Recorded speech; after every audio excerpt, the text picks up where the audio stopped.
You're live.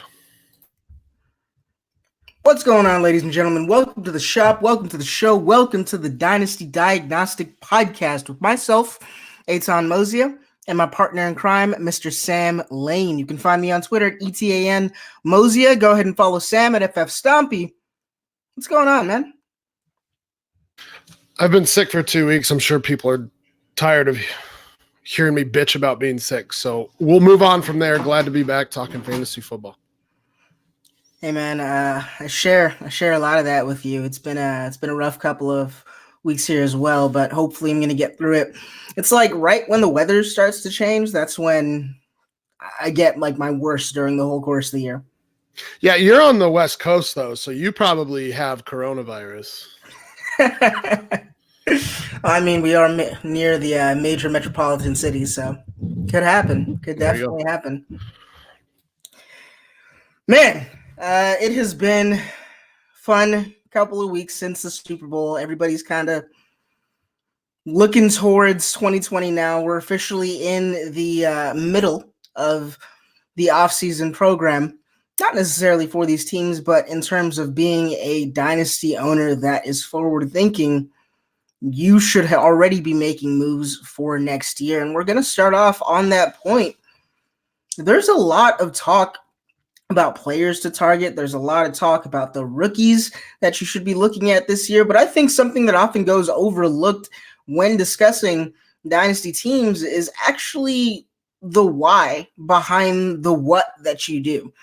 And what I mean by that is specifically during the offseason, you should right now be acquiring the vets that you think are going to be productive next year, because you'll never get them cheaper than you will right now during the offseason. I actually wanted to toss this over to you. Is there a word for the wise, or something that maybe most people don't necessarily think about that you do that you think has benefited you just going on to new seasons in that previous offseason? Well, I mean, I think it's fairly obvious. I don't know if I have anything new to add to this subject, but you should always be evaluating your rosters. The biggest thing about dynasty players, I think, as fantasy football analysts and just fans and players in general, we have a bit of hubris when it comes to our own rosters, and we don't tend to recognize when we need to sell or start rebuilding. You need to recognize that if you need to be objective about your rosters. You need to look at them and say, is this a roster I can compete with? And if not, you need to blow it up, because there's no point in maintaining or sorry, I shouldn't say blow it up, but make moves to either become a competitor or blow it up, rebuild. There's no point in sitting pat and finishing third, fourth, fifth when you're never going to really win because you don't have the players there. And that's something that everybody needs to recognize. And I guess the other part that I always like to do is, or that I always like to say is, not all moves need to be big moves. You can risk second and third round rookie picks to pick up those veterans like Eitan talked about. And those guys could be very beneficial for your team. I mean, you could pick up guys like Boston Scott this offseason, who has a very good shot at being a wider or a running back 3 or 4 next season. You can try and get Raheem Mostert, who, I mean, maybe they have a screwy backfield again, but he was the best running back last season for them, and he has a legitimate shot at being an RB3 or 4. You need those guys to backfill your roster because you do have bye weeks, you do have injuries, and you need productive guys. They don't necessarily need to be top 24 at their position, but if they're top 36, even top 48, especially in deeper leagues or deeper starting lineups, they're extremely valuable. And just furthering that point, I mean, I go a step further than just making an honest evaluation on my roster. I take a pessimistic approach to my roster. I look at worst case scenario.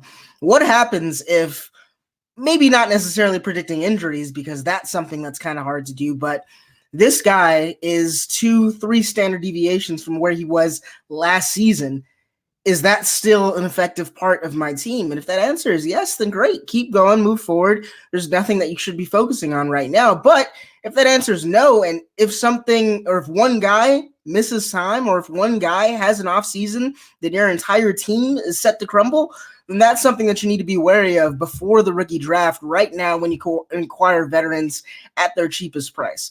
There's just a number of things that you can do to kind of stay ahead of the game as a dynasty gamer, and just give yourself that extra edge in your leagues. But let's now move on from that to some of the news that we've heard coming out of NFL circles over the last few weeks. We're going to go through these relatively quickly, but we'll start with Phillip Rivers. Phillip Rivers no longer a San Diego Charger, Los Angeles Charger. I really don't even know what you should call them at this point. But they have officially said that they will be moving on from him. So that opens the door for Tua Tagovailoa. And that's actually really interesting because now we're hearing that maybe there's some word from Joe Burrow's camp that he doesn't necessarily want to be the Bengals pick. So there can be a lot of movement at the top of the draft going into 2020. Let's talk about Rivers. Let's talk about Taysom Hill. Let's talk about Teddy Bridgewater, Cam Newton, all these quarterbacks, as well as these rookies. What are the ramifications of these teams and of these moves that these teams can make very, very soon? Well, so I guess with just starting with Rivers here, I mean, it's very interesting to say the least because you do have Tyrod Taylor, who more than likely will be a bridge QB if he sticks, but you have free agents out there. I mean, Teddy Bridgewater, I saw a rumor that he's wanting $30 million, and I laughed a little bit because that's wild. You have Tom Brady, obviously. I doubt that then again, I never know with LA, so you never know if they would sign Tom Brady. Marcus Mariota could be another bridge QB. Jameis Winston hasn't signed yet with Tampa Bay, so it's interesting. I definitely think that LA should make a move to get a rookie quarterback here. I don't necessarily know where they are drafting right now. Let me look that up real quick.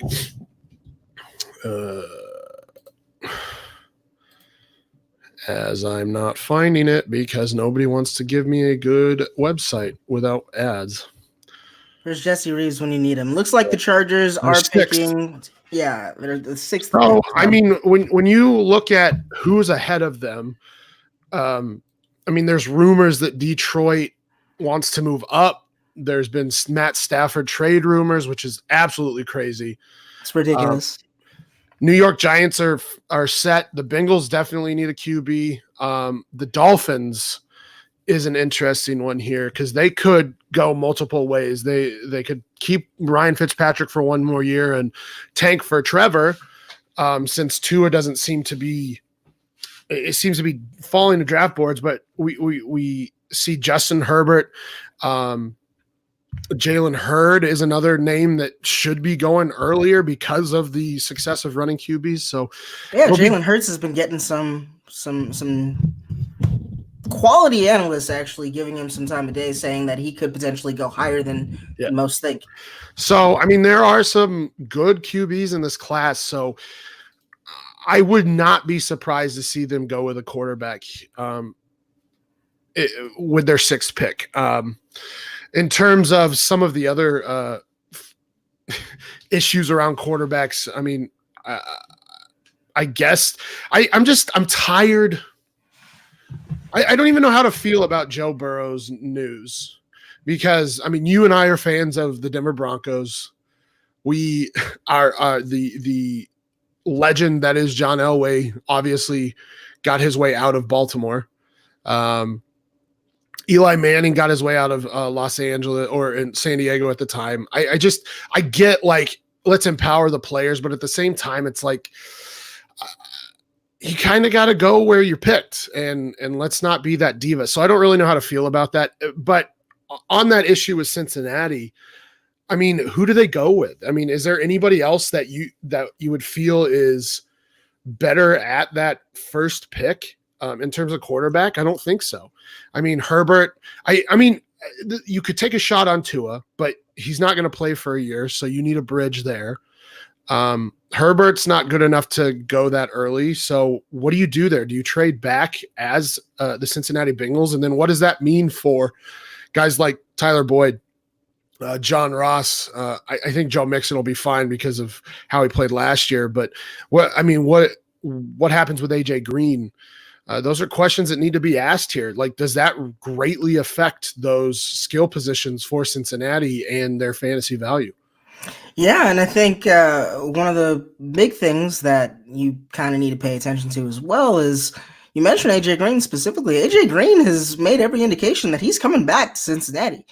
There are a couple other free agents out there that might be staying with their teams. Hunter Henry, we were just talking about the LA Chargers, is another one of those that might just stay put. I mean, given quarterback changes, these guys kind of already performed under, least than ideal circumstances at the quarterback position last season. Is this something that we think that they can do again, or is this kind of a situation where you might be a little bit more wary of these teams because they're not getting that, rookie knight in shining armor that everybody hoped that they might? Well, I think you have to be wary. I mean, with the Bengals, you had guys that performed despite the bad QB situation. Joe Mixon, especially in the second half of the season, was fantastic. Tyler Boyd still put up a top 24 season, again, despite all of the issues in that passing game. So, you do have to look at past. Do you think it's going to get much worse in Cincinnati than it was this year? I doubt it.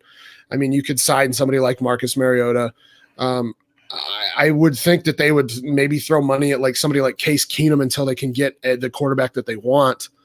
But I don't think it gets much worse than Andy Dalton and Ryan Finley, right? So those guys performed despite their QB situation. So those guys I'm fine with. In terms of like a place like LA, I'm scared out of my mind about like guys like Keenan Allen, because Keenan Allen hasn't been without Phillip Rivers ever. And what is better out there for them? So that's why, I'm selling a guy like Keenan Allen right now because his value is still pretty high, and I don't know what his situation is moving forward.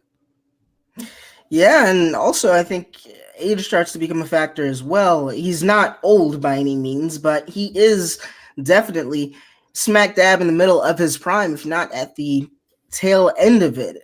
Essentially, what that means is you have about 2 seasons before he becomes an asset, kind of like Julio Jones, where he could still be great, could still be performing, but you're just not going to get the value that you might out of that player simply because people in dynasty leagues are scared off of certain ages. So, yeah, I think that seeing that change right now at this point in that type of player's career is something you should definitely be taking note of. And again, is another example of you kind of looking ahead and making a move before maybe the general public has kind of done the same thing. So, yeah, I think that's definitely something that is definitely a good addition to this. We have to talk about some of the BS going around, though. You also mentioned that there were rumors about Matthew Stafford getting shopped or Matthew Stafford not being the quarterback in Detroit going into next year. There were rumors about David Johnson being cut, Brandon Cooks being cut.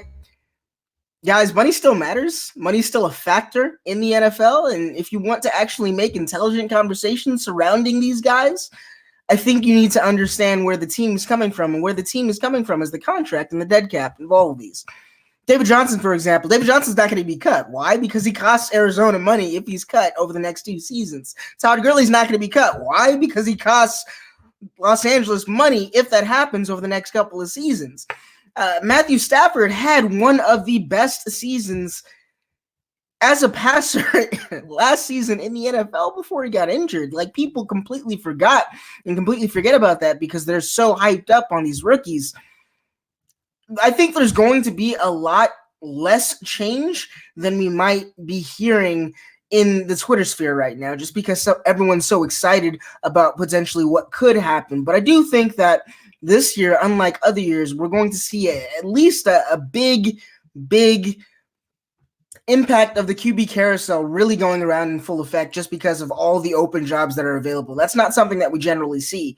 But in terms of teams kind of foregoing every decision that they've made in the past, especially the ones that they made fairly recently that are still going to cost them money, there's no incentive for these teams to go another direction until it becomes a situation like Devonta Freeman where that team now does not have dead cap to pay. Then you can start looking at, okay, well, this guy is definitely out. So I think there's a real difference between speculation, kind of backed up with not much, and still speculation, but at least backed up with the knowledge of where this team stands on this contract and what the financial ramifications are of those decisions. So when you're looking to make those changes to your teams, do your research. Have full knowledge of the entire surrounding situation that's going on with this player. Have full knowledge of that team's position group that player plays in.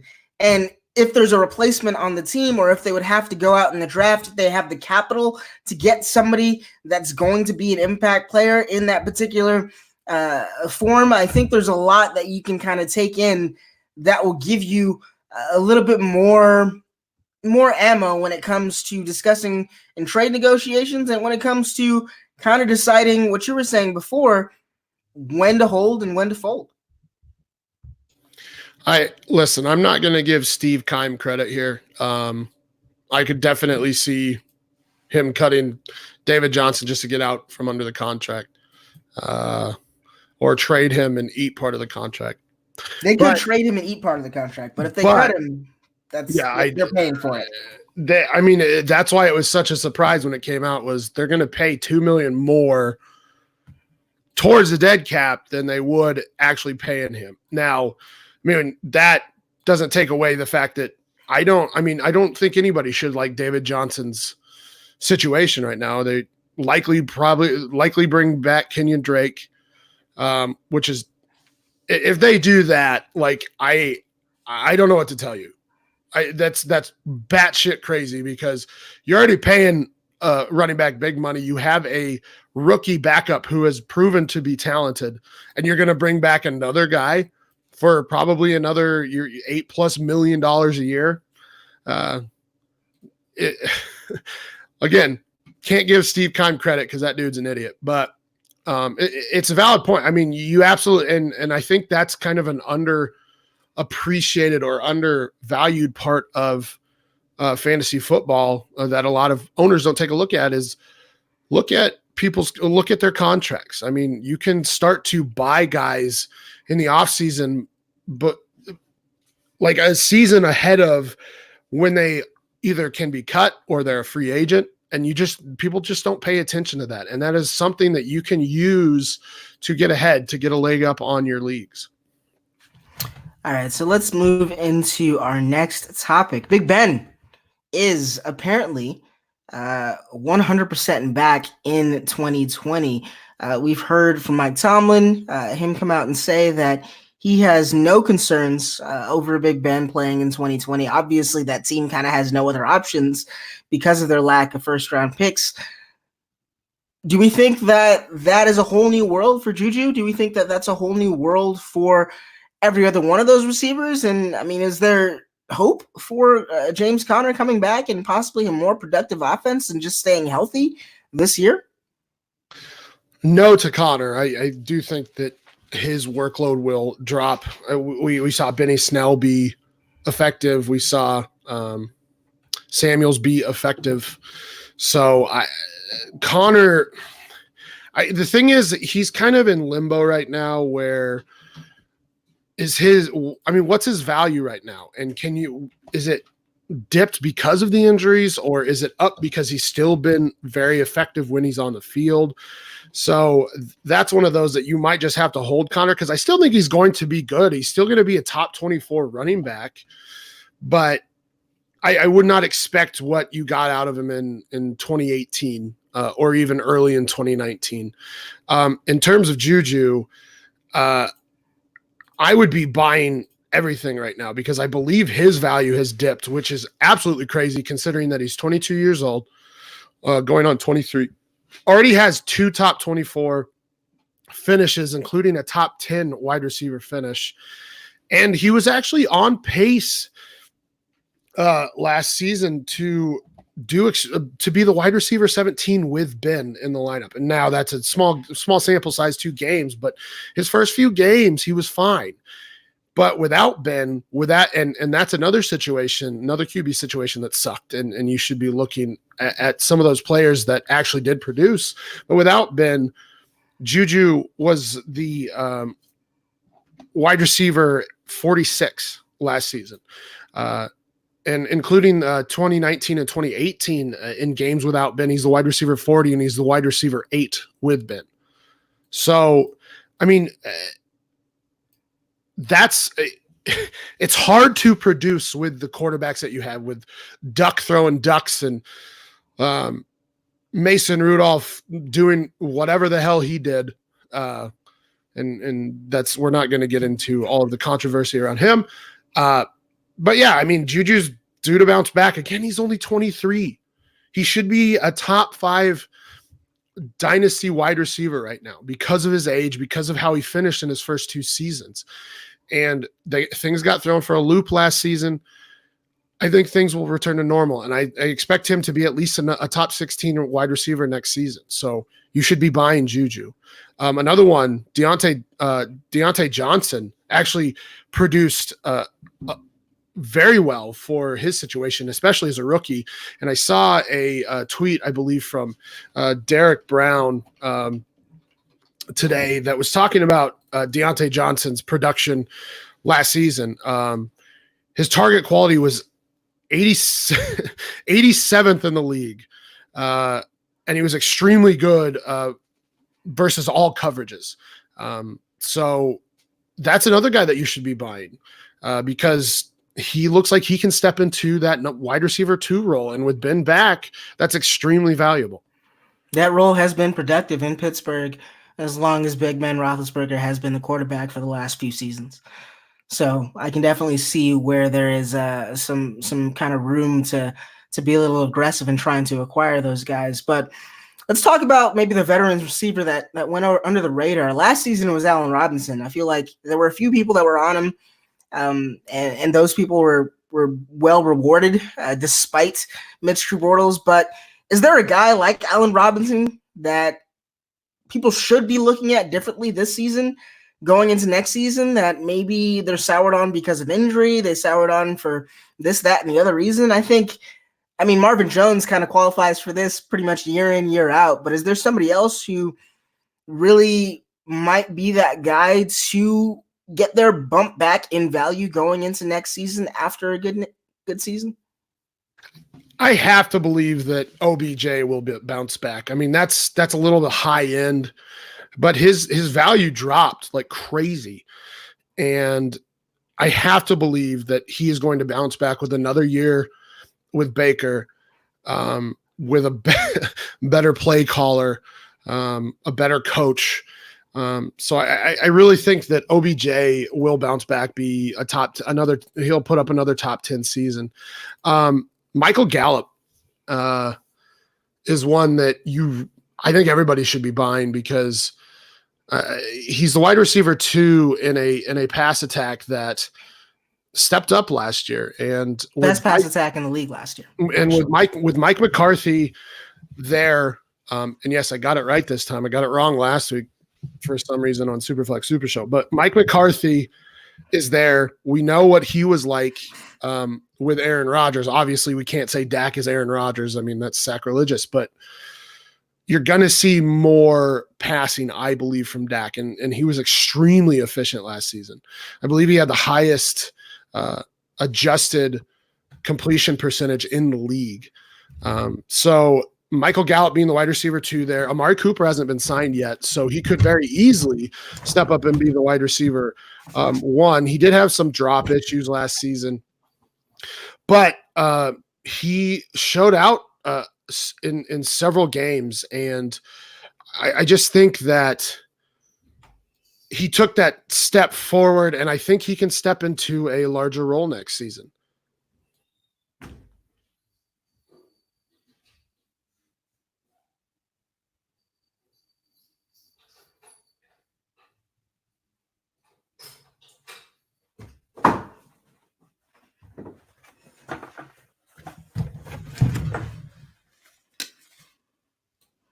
Who the fuck just walks away? I said be right back. Yeah, I really do think that Michael Gallup is probably next in line for that top 15 bump.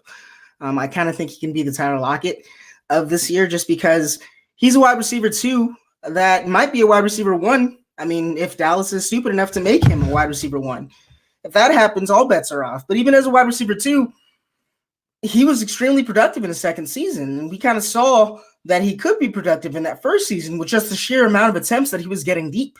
If they're going to continue to target him deep, those are high-value targets, and that's what you want to acquire in a guy like Michael Gallup. But, I mean, we have more storylines kind of on that team as well. Dak might not be back. Apparently, Jerry Jones wants Tom Brady to be the new quarterback of the Dallas Cowboys going into this 2020 season. It doesn't make any sense to me because, I mean, I can go to airyards.com and read off all the Dak Prescott stats compared to Tom Brady's stats right now, but I don't think I have to. I think the eye test kind of tells you alone. But, I mean, what would that mean for that team? And do we think that the Patriots are bluffing, or is this kind of a situation that's going to happen? Are we going to see Tom Brady playing in a different colored uniform next season? I honestly don't think so. I think they offered him 2 years, $30 million. I don't know why Tom Brady would leave because he can get $35 million in Dallas. That just seems foolish to me. And this is Jerry being Jerry. I mean, you can offer Dak $33 million a year for, let's say, 4 years, 5 years. Or you can offer Tom Brady 2 years for $30 million. Like, it doesn't make any sense. Like, Dak was second in the league in passing yards and almost broke 5,000. He was fourth in the league in touchdowns. Like, it doesn't make sense. But then again, they paid Zeke a ton of money. So their priorities are very whacked out. Like, we know that quarterbacks are much more valuable than running backs, but you decided to sign Zeke Elliott for a humongous contract, and now you have these issues with getting Dak signed. Absolutely stupid decision, and it would be a ridiculous decision to let Dak go and sign Tom Brady. Do you really think here's the question? Does anybody actually think that the Cowboys are better with Tom Brady than they are with Dak Prescott? Like, does anybody seriously think that? If you do, you haven't been watching. You just simply haven't been watching. Dak Prescott this year became one of the most consistent quarterbacks in the league, despite what Cowboys fans say about him. Dak Prescott is a top 5 quarterback in the league. I don't think that's really going off a cliff too much to say. And letting that go for $3 million in savings, $4 million in savings seems absolutely nuts to me. But it's not even just Dak. Byron Jones is another guy that the Cowboys probably aren't going to be able to keep this year. That's a cornerback. That's a very, very important position because, again, in the NFL, the most important positions: who can pass the ball, who can catch the ball, who can stop passing plays from being completed. Right. Those are the most important positions in the NFL. On both sides of the ball, it is the passing positions that are the most important.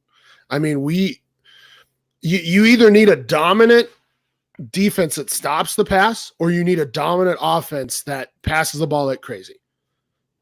You would like both, and they had both. But then again, sign Zeke to Zeke is making stupid amounts of money. We saw Tony Pollard last year do just as well as Zeke. Like, it's just this is where, like, the fantasy football and really just analytics in general comes into play, where it's like nobody listens. They go, no, you got to run the ball. You got to get a good running back. No, you don't. Damian Williams was signed for 2 years and change, like for $4 million. And they just won the Super Bowl. You want to know why? Because Patrick Mahomes exists. Like, it's so stupid. These old school NFL guys that are like, nah, we don't do analytics. Dave Gettleman, Jesus Christ, you're an idiot. Yeah, it's simply amusing kind of seeing the offseason chatter surrounding some of these teams that you can tell haven't fully invested in the analytics movement. Not that there isn't,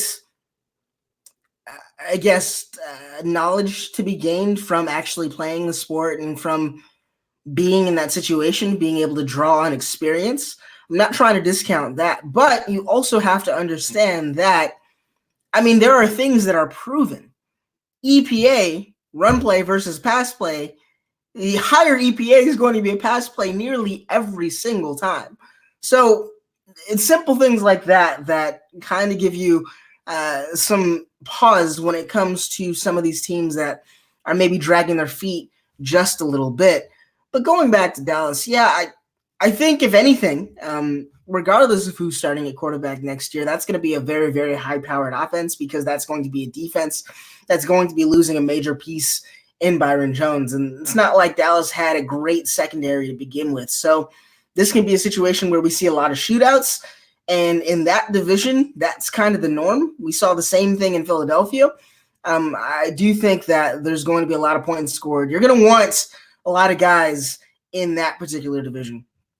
But let's now go on. We made a huge trade in Trade Addicts League. Shout out Dynasty Outhouse. He is the best commissioner in the history of mankind. He runs Trade Addicts. If you have the pleasure of being in a Trade Addicts League, you already know that. Just thought I should shout it out again. But we made a huge deal in the offseason. And we start off the show by talking about looking at your team and understanding where you are now, what you need to do to get there, and how to make that happen. You traded Lamar Jackson, which if anybody's listening to this podcast and isn't, jaw dropping on the floor right now, you probably should be. But you traded Lamar Jackson, but it was in a deal that actually gave you a lot of pieces to rebuild. Let's talk about that deal just a little bit and some of the things that I guess we needed to do ahead of time to kind of get to that point that we were even able to make that deal. One of the unsung pieces in that deal was actually Gardner Minshew. I picked Gardner Minshew up for a second-round pick just a few weeks previous to that, and I think that's an example of you being able to risk those second-rounders kind of when it makes sense. But let's talk about the deal as a whole. I think it was Gardner. It was Kenny Golladay. It was – who else was it? Was it also – it was Lamar Jackson, Lamar Jackson, Tyler Lockett, Evan Ingram. For Gardner Minshew, Leonard Fournette, Kenny Golladay, a 2021 first and a 2022 second or first. There we go. So yeah, I mean, I'm not in love with it, and maybe that makes it a good trade. I recognized I needed to rebuild. I had some old pieces. I didn't have fantastic wide receivers. So I've been kind of throwing a bunch of stuff out there to get younger. Got younger Gardner Minshew. Obviously, the drop from Lamar Jackson to Gardner Minshew is huge, but getting Kenny Golladay, a young wide receiver, probably try to flip Leonard Fournette, and I believe, have a trade on the books that you haven't answered yet. I will check. So it's trying to build for the future, and I'm not going to win this year. I know it. But I also picked up a guy like Ryan Tannehill. I picked up another pick by trading Gerald Everett. So I'm trying to get younger. I'm trying to acquire younger wide receivers. I'm trying to get rid of some older running backs. And that's how you do it. I mean, with just rebuilding in general. And again, this is me trying to be objective about my team. I knew that I wasn't going to win this year with that team. So I figured I were like one spot out of the playoffs too. It's not like you had a bad team, just understanding where you were. Right. And my wide receivers weren't fantastic. I only had basically one quarterback. I did have Ryan Fitzpatrick, who I flipped with David Johnson to get Ryan Tannehill, which is absolutely crazy. If you think about it from last year. But yeah, it was recognizing that I need to get younger. And what that means is you need to invest in young wide receivers. You need to invest in future draft picks. I wish I could get more draft picks this season, but I mean, I have now a few firsts for next season, and I have Kenny Galladay, and I have to look back at my roster. But I've been trying to sell all my old assets, and that's how you should be rebuilding. Sell your running backs, sell any of your older wide receivers, get young wide receivers, get picks, and that's how you should rebuild a team. And the other side of that deal was, again, I would not have been able to make that deal had I not had a quarterback to give back to you, even if that happened to be Minshew. I would not have been able to make that deal had I been concerned about, what my team was going to do in the next couple of draft classes. On the other hand, I got fairly close to winning the league. I was out, I think, in the semifinals last year, and I was out largely because of inconsistencies at quarterback. So I identified quarterback as a main point that I wanted to fix this offseason and was able to put a package together that did so. But again, had I waited until into next season, even week 1, week 2, when we're actually seeing these guys start to score points, I doubt that trade would have happened, just because there's kind of a time and place for everything. It makes sense to make those major moves, to make those blockbuster moves at a time when at least there's some level of uncertainty to everything that's being dealt at that point. And I think that timing being an essential part of dynasty strategy is something that often goes overlooked, and something that can help you take advantage of situations that may not present themselves during the year. So yeah, I think there's a lot that go into that deal. There's a lot that go into a trade like that. But I do think that we both made it because we were both in a situation where we were trying to look to the immediate futures of our teams and what would be most beneficial to doing that. But that is going to be the end of today's 5-point inspection. It's going to be a relatively quick one today. We're now going to get into the part that I'm sure you all are waiting for.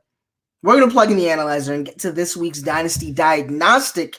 Our episode 57 roster was submitted by Chris Lawson. You can find him on Twitter at @ChrisLawson. Please be sure to give him a follow. And if you want to be part of next week's show, follow the podcast at Dino Diagnostic. Smash that subscribe button and leave us a review at the link in the description.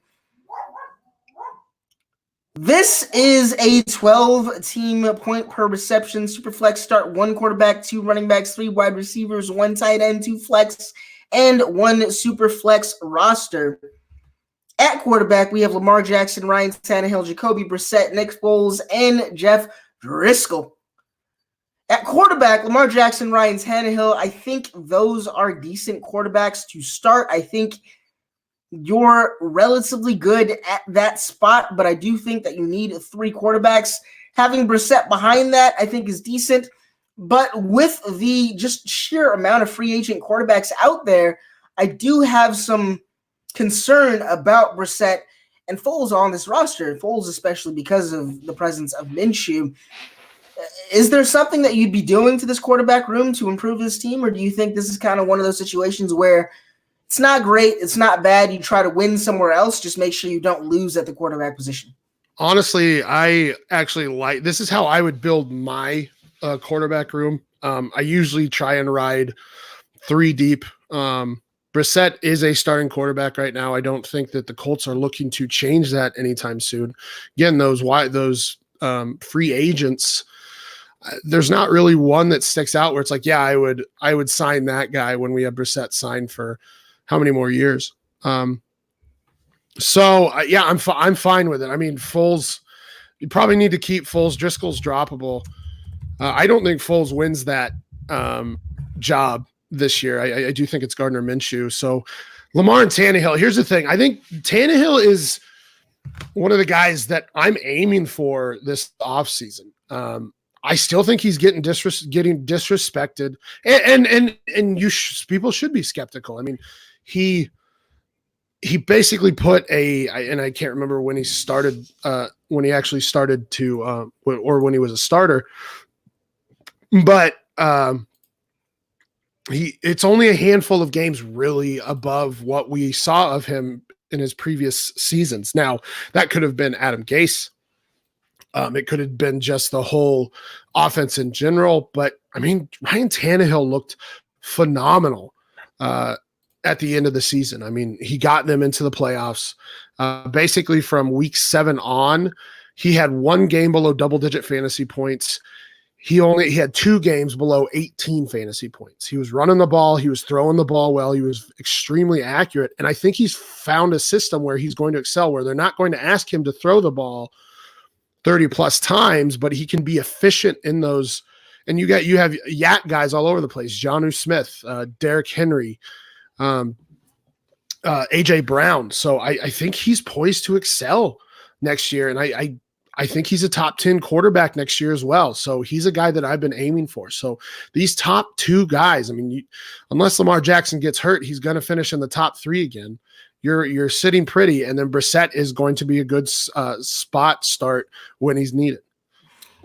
Volume is probably the main thing to look at for every position other than quarterback in fantasy football, because volume essentially leads directly to points. But at the quarterback position, if you're efficient enough, if you can score touchdowns, you get those anyway. Or if in Lamar Jackson's case, you can run the ball, you get those added points anyway that make up for whatever the volume lacks.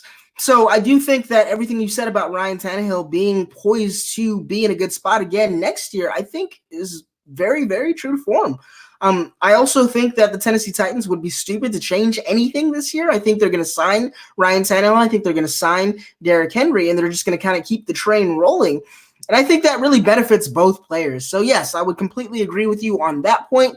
I do think that Lamar Jackson, Ryan Tannehill is a situation where you have 2 guys that you don't really need to worry about replacing next year. I do think that things can happen with Jacoby Brissett. He wasn't signed to the longest contract. It's not a particularly short one either, but last year he signed a 2-year extension worth $30 million, so I think he's on the hook for 1 more season. This might be a situation where, I mean, maybe we see him Wally pipped by somebody that they signed to back him up or somebody that they draft. But as long as he is starting, as long as he has a starter's jersey, I think that he is going to be a supreme quarterback 3, and definitely somebody that you might even be able to flip down the line to a quarterback needy team if you want to improve this team elsewhere. But let's now go on to running back. Running backs: Nick Chubb, Aaron Jones, Justice Hill, Duke Johnson, James White, Edmonds, Royce Freeman, AP, Ty Johnson, and Ozigbo. Chubb, Aaron Jones are all I'm really looking at here. James White, I mean, yes, that's somebody that can probably get you between 10 and 12 points a game. Good luck figuring out exactly when that's going to happen, though. So with me, I do think that between Chubb and Aaron Jones, you have a solid 1-2, but I really do think a 3 is needed on this team. I have to assume that you're in agreement with me. Oh, 100%. I mean, I think at this point, you know how I build my rosters. Justice Hill could step up this year. I mean, Mark Ingram only signed a 2-year contract. This is his final year. Justice Hill could take more of the load this next year for Baltimore, but you don't. Edwards still there. Yeah, that's true. But I mean, in terms of the pass catching role, I think Justice Hill is much more dynamic, but you don't really want him as your 3rd running back, or maybe even your 4th, because you don't know how this season is going to go. He's a good guy to have on your bench just in case Ingram gets hurt, or just in case Hill is started to work, or is worked in more into that offense. But other than that, I mean, Edmonds is kind of in a mess. Royce Freeman, it sounds like they want to get Phillip Lindsay the ball more in the passing game. So that kind of caps Royce Freeman here. I mean, he's going to get touches, but he's not going to be that valuable, especially in PPR. AP might be a starter this year. Again, like that dude, much like Larry Fitzgerald, just doesn't go away, and he keeps producing is the big thing. Other than that, you need to know about guys. Right. Other than that, you need a 3rd guy. You need another guy that you can slot in, can give you top 24 numbers, not every week, but some weeks, and that is much more reliable. So yeah, I definitely would be looking at adding a running back here. Running back 3 is kind of that unsexy position that maybe you don't want to spend on, but something that you need just to make sure that you're able to kind of make it through those dark days. I tell you what, like now that I'm thinking about it, and I didn't mean to interrupt you. I didn't mean to interrupt you. But somebody like I would be buying because I think they're relatively cheap right now. And looking ahead at this roster, you have a couple seconds and a third. I would be buying somebody like Damian Williams. I would be buying somebody like Raheem Mostert, Marlon Mack. Like there are guys out there that maybe aren't sexy, but in the event that Damian Williams is the starter again this next year, which is very possible because they need a lot of help on defense, and I don't expect them to put in a lot of draft capital at running back. Damian Williams steps in and is a starting running back as your wide receiver 3 or your RB3. You already heard me mention Raheem Mostert earlier. Buying him because he was the best running back for San Francisco in their run-first offense. Marlon Mack is another great one where he's extremely effective running the ball. He's not involved in the pass game, but all you need is a solid third piece there. Another one that I'm going to mention, and this is a guy that I've loved this offseason, is Boston Scott. 26 targets in the last 4 games, I think. Doug Peterson has proven again that he uses a running back by committee. And Miles Sanders is there, but Boston Scott stepped up in the last quarter of the season and put up good points for PPR. And again, you could probably get him for like a 3rd round pick. Who would you rather have? Somebody who has shown flashes in the NFL or some random risk or random chance rookie? And Jordan Howard is gone too. And that point that you just brought up right there is the main thing to take away, if anything is taken away from this particular episode on this particular podcast. You got to start to put names to these picks, to put names and put positions to these picks. Because once you have a plan of how you're going to attack the draft, the picks then start to become grouped by position. And if you can acquire that position, somebody may be more reliable at that position for those picks, it's not an issue where you have to, is this pick worth this or that or the other thing? If that pick is going to get you the position that you were going to spend that pick on anyway, it's probably a good deal for you to go ahead and make that early if that's somebody that you can reasonably expect to be productive. So oftentimes people kind of get stuck in points where, it's like gold to them. They see these picks and anything can happen. It's the mystery box. You can take the boat, you can take the mystery box, and the mystery box might even be a boat. Why not just take the boat in the first place? So putting names to picks and then starting to do deals based on that is something I definitely do in all of my leagues that helps tremendously with kind of planning for your teams. And honestly, we won't get too much in depth about this class. I believe you talked about that with Ray. We talked about it with Zach on our last episode, but when I look at it, there's only really 4 running backs that I trust in this class. I try not to pick rookie wide receivers because most of them don't hit that first season. And you can start buying 2nd and 3rd year wide receivers for cheaper than you could get them in their draft class. So there's like 4 guys. I think it's DeAndre Swift, Jonathan Taylor, J.K. Dobbins, and Cam Akers are about the 4. And if you cannot get one of those 4, I would be trading your 1st round pick. And I would be trading really all of your picks if you don't have those top 4 or maybe even top 6 picks because of that Superflex anyway. Yeah, right. And with Superflex, it's a little bit different. That could push some guys back. Tua, I would expect Tua and Joe Burrow to go relatively early, so it could push one of those running backs back. But picking rookie wide receivers is never fruitful. Picking rookie running backs is absolutely fruitful, and you could use that. But if you aren't in those top 4 to 6 picks, then I would be trading that to get an established running back or established wide receiver. Yeah, I think a guy that I was a little bit more wary of, I was kind of staying away from, that maybe I might be a little bit more into now, is Melvin Gordon. Not because I think Melvin Gordon is going to be amazing, but I think he's acquirable. Right now, I think that there's some negative attention going that way. I also think that, we've seen that while wide receivers tend to take a season or 2 to kind of get into their new digs and be valued pieces on their new teams, running backs tend to hit the ground running.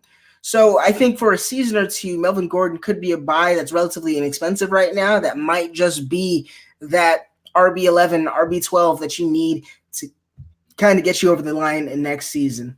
So that's a guy I'd be looking for as well. But let's now move into wide receivers. Tyreek Hill, OBJ, Jarvis Landry, Marvin Jones, Golden Tate, Chris Conley, Dante Pettis. Is he motivated yet? Mohamed Sanu, Miles Boykin, Ashton Doolin, Deontay Harris, and Gary Jennings. I see Hill, OBJ, Landry, maybe Marvin Jones if he's healthy, maybe Tate if he's healthy, and that's about it. And I think if there's one position on this team that you need to strengthen, well, there's probably two positions on this team that you absolutely need to strengthen. RB and wide receiver are those two positions. I think you can get away with strengthening one of them. If you're not going to buy that Marlon Mack, if you're not going to buy that Damian Williams, if you want to do it wide receiver, I think that just having another option would be good for just being able to kind of plan out how you're going to pick your starting lineup from week to week. I like Hill. I like OBJ. I had some issues with Jarvis Landry last year. He proved me wrong. I do think he's going to be a Brown for the foreseeable future despite his contract, just because of the season that he had last year and the season that OBJ had last year, probably more that latter point than anything else.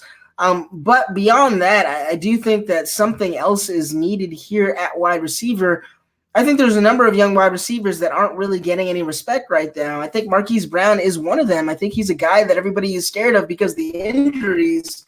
But, I mean, Marquise Brown is also still one of the most explosive receivers in the NFL if he is able to be on the field. It's just a matter of him being on the field and him being open for those one or two passes a game that he's going to be able to take to the house. I think that that's a guy that you might not have to spend big on like you have to with Debo or AJ Brown, but can still prove very, very valuable next season and still give you that youth, which in turn gives you selling value later on if you want to go ahead and flip him in a year or 2 years' time. Is there a guy that you think would maybe better be served for that role? Well, I like the idea of Marquise Brown, but he's got Miles Boykin, who I actually would be targeting with those later round rookie picks, because Miles Boykin, I felt, was at one of the top wide receivers in last year's class. He just wasn't used in that offense, but I believe in his second year, he could definitely step up, and he's got speed. He's got good hands. So Miles Boykin, I actually like a lot. So I in terms of that specific Marquise Brown, I would not buy him because he has Miles Boykin. Honestly, I agree with your thought here, that he needs to get a lot deeper. But like looking at his picks, I mean, right now I think Tyler Boyd's worth a mid first. If I could get somebody like Tyler Boyd to back up OBJ, Hill, Landry, and I get Tyler Boyd saved for that first round pick, I would do that. His first round picks, guys that like just go underrated. I think Robert Woods is another one. I mean, the guy was the number one wide receiver for LA. Brandon Cooks has concussion issues that we don't know what his health is going to be like. So the LA could very easily keep Robert Woods, especially as effective as he was down the stretch. But I think he's going a little bit under, or maybe a lot of bit underrated, like he has always been. We already talked about like Michael Gallup, like a John Brown. What about a John Brown for a second round pick? I'm worried about John Brown for a second. Well, I mean, for a second round pick, fine. But if we're spending on John Brown, I'd probably have to spend late first to get him, I would think, because people actually saw production last year. There's a lot of money that the Bills have. There's a lot of, I guess, new fervor around that team. So I think it's a little bit more enticing to free agents than maybe it has been in the past, and might be a little bit more enticing to potentially even rookies that they're looking at in this draft. So I think that John Brown's going to have a lot of competition, just because I think they're going to continue to invest around Josh Allen and try to get him some more yak guys. But I can see where you're going with acquiring a guy like John Brown. Again, we're looking at receivers that aren't going to cost you an arm and a leg, but are going to be productive. Yeah. So, I mean, you get the idea, though, is like you're not looking for a top end wide receiver here. You're looking for a fourth, fifth wide receiver. And there are guys that can be had out there. Like I said, John Brown is a guy that I would be targeting. Preston Williams, too, going into his second season, had a good rookie season, was injured. His value is probably down because of the injury. So those are the guys that you need to be looking at here, because I think you're fine on the top end, but you have 3 wide receivers, 2 flex spots that you need to fill. In PPR, obviously, those wide receivers are far more valuable than the running backs. I mean, maybe not far more valuable, but over a guy like Nick Chubb, you definitely want to start a wide receiver over like Derrick Henry, Nick Chubb in those flex spots. Not that, I mean, if you're loaded at running back there, then it's a terrible example. Curtis Samuel's another one that we could talk about too. But yeah, I mean, you get the point. Buy those 4th, 5th wide receivers that will help you fill out your roster. Post-hype guys or productive veterans are the way to win dynasty leagues, because they give you the depth to still be productive in the event that you get an opportunity to make a trade that you didn't necessarily see coming and end up losing one of those top guys, or have one of those guys go down and have to deal with kind of, mix and matching your team to make sure that it's strong enough to at least be competitive week in, week out. There's a lot to having top line guys, but I think depth, especially in 12 teams or more, is really where it's at in terms of being able to consistently compete and consistently make the playoffs. So now let's go to tight end. We really don't need to spend too much time talking at tight end. This guy has a great tight end room. In fact, I would say if there's something that should be done on this team, you mentioned moving those picks for another player at running back or wide receiver. I think moving one of either Mark Andrews or Hunter Henry at tight end would also be another viable strategy, especially if this isn't a super flex league. I think those names still carry weight, and you'd still be able to get something pretty decent back for one of those guys. And you don't need both of those guys, even in a TE Prim, but especially not a TE Premium league. Absolutely. I mean, Zach hit the nail on the head on our last episode. Is unless you have like Kittle or Kelsey, basically 3 through 12 is kind of a mess, and you don't have much difference between them. I personally would sell Andrews. I think his value's higher now. But I don't think Henry, I mean, we're talking about 2 I think top 5 tight ends at this point in Dynasty. So you need to trade one of them. So yes, I would trade Andrews personally. You get more for Andrews than you would for Henry, definitely. You would. And I think, but I think I would package Andrews with picks to try and upgrade your running back position and your wide receiver position here. Yeah, that is definitely the move. But yeah, I mean, overall, I think that's a pretty nice team that we've got here. In terms of our final diagnosis, I'll go ahead and I'll start here.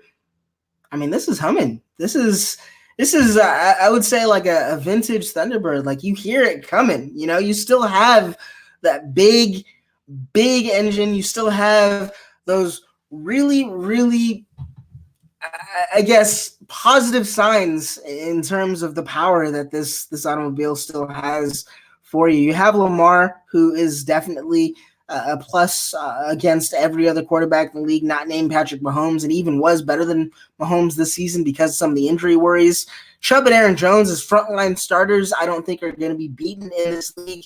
Hill, OBJ, again, as frontline starters, it's hard to beat them in this league. Andrews, Henry, you have pieces. You have all of the pieces on this team. You just need to be able to compete in the event that things go wrong. Again, talking about what I was saying before about looking at my teams, at my rosters, not even objectively, but pessimistically, I think that's the thing that you need to kind of figure out what you're going to do if things go wrong here. In terms of having a solid base, I mean, you got American muscle here. You got a car that's going to be going and going and going. I don't think there's any reason to stop it as long as you make sure to, go do the little things. Change your oil, get brake pads, do the little things that are going to keep this baby humming for as long as you need it to run. So I think this is where we disagree a little bit. I view it as, sure, it sounds like It's got that loud sound. You can hear it coming for miles, but it's more like the Honda Civic with a spoiler and a can on the back. And Honda Civic, Honda Civic is an extremely reliable car. Don't get me wrong, but would you rather have the Honda Civic or Thunderbird or BMW or whatever can also make loud noises? This is actually a perfect example of a roster that we started out talking about in rebuilding or going into the offseason, what types of moves you need to make. You have a lot of good pieces, but altogether this roster to me isn't competitive because you don't have that third and fourth running back that you can trust. You don't have that fourth and fifth wide receiver you can trust. However, you do have the assets to trade, the extra assets to trade, to upgrade running back, to upgrade wide receiver. We already talked about your tight ends. You don't need 2 top 5 tight ends. So I would be trading Mark Andrews. I would be trading your 2021st, assuming it's not one of those top 4 to 6. I would be trading your 2 seconds to get guys like Marlon Mack, Damian Williams, Raheem Mostert, Boston Scott, Justin Jackson. I would also be getting guys like Tyler Boyd, Curtis Samuel. Samuel, I think, is a very, very good.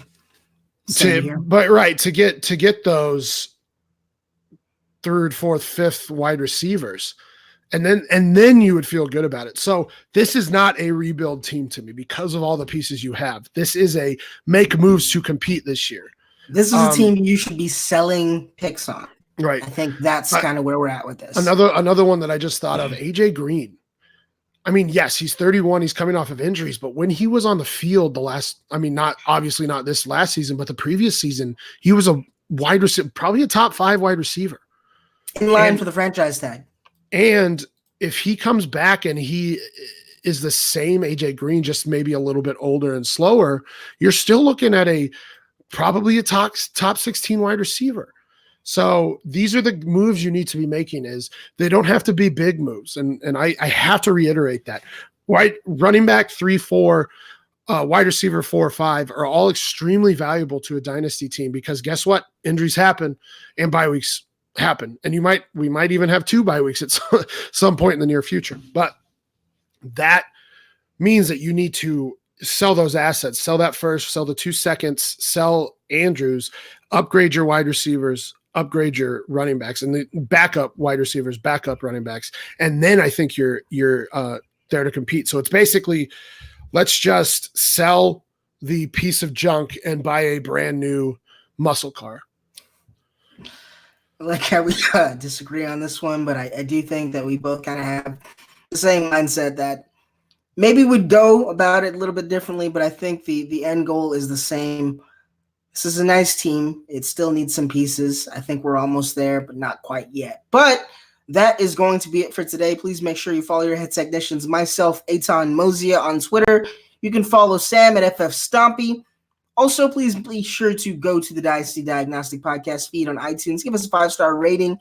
Really helps the podcast grow and reach more listeners and technicians such as yourself. Sam, do you want to go ahead and let the people know about Dynasty Outhouse's Pod Envy Store? Envy Store? Did I lose you? You're muted? I muted myself. So I have 2 things. Support us on Patreon. It's patreon.com/Dino Diagnostic. $1, $5, $10.